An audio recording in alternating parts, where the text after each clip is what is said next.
Yeah, and I think I just want to acknowledge first, like, it is hard for you to get reviews. And if you feel hopeless that you just can't get reviews and you know your buddies own home service companies and it feels like they get a lot of reviews, it is hard in restoration to do it. And so you're not making that up. It is difficult, but I'll encourage you, that's not an excuse, to not get them because you have the same benefits, right, that they're going to get. Yeah. You've just got to acknowledge the things that are hard. So a couple kind of key things that we see. I think in the restoration space, what we've seen is kind of a primary challenge is in a lot of businesses, it doesn't really matter when you ask if it's relatively after the job. The customer's already signed up to pay a certain amount. Say you put in new floors at your house or you put in a patio or whatever, you're already committed to that, right? So once you pay that final bill and stuff, it doesn't really matter when you get that request. What we found in the restoration space is really the optimal time to get that review is after the job's completed and say the home is, stored, but before they get that bill, before they see, oh, wow, it was that much. That's more than I was expecting. Or, oh, my deductible is this, I actually have to pay out of pocket. I thought insurance is going to cover all of that. Right. And so it's the nature of the work being in emergency services where they're signing up for the help before they understand the cost. And if you can get that review before they have to do the payment and that maybe changes the experience, that's a challenge that is real in the business. I think the other thing that we see in this space is sometimes, and this isn't necessarily specific to restoration, just depends on the industry, but sometimes that person in the field might not be the best person to make the ask. Either the right person isn't there, they may not be the best person to deliver it. They're the person to go in and they're great at doing the work, but selling the customer on, hey, here's how you can help my business, please help me, whatever. It's just hard to get them to do that. It may not be in their skill set, where in other businesses, we work in the custom closets business and that designers working with them, they're basically a salesperson. It's a very natural, thing for them to do, right? In some industries like restoration, I don't think it's very natural. And it's very hard to get your frontline people to actually do that piece of it. And there might not always be the right moment,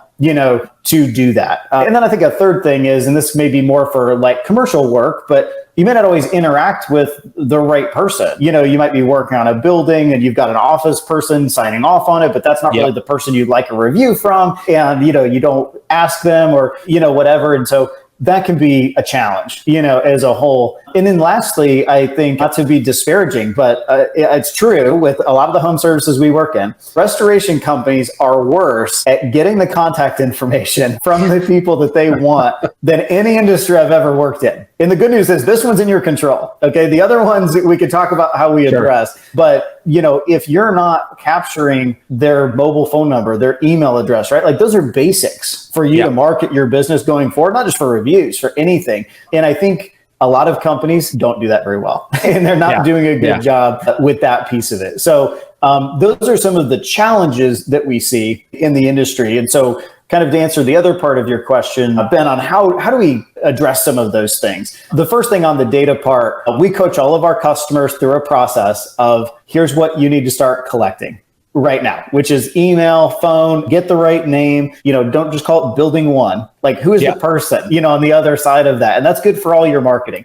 And so we'll coach you through how do you have really good contact data for your customers? And we'll show you how to do that. And then secondly, we're going to work with you on how to build a process or how to automate with your system, ideally, on how we can ask before that invoice goes out in an ideal world. So how do we get the review request to the customer, whether it's via email and text or some of the other strategies that you can trigger on your own, or we can automate it. We can talk through a game plan for your business, but how do we get that request to the customer at the optimal time? And then we make it really easy to respond. And for a lot of businesses, if they just had good data and they got the request every time at the right moment before that invoice, and they got it to them and it didn't rely on their frontline teams to do it, and it was really easy for the customer, that's the other part, is it's got to be really easy for them. That's kind of unique, in the restoration space. What we're doing and why I think it's working, we're getting the momentum that we are, is we look at every business and kind of build you a custom game plan. We have best practices that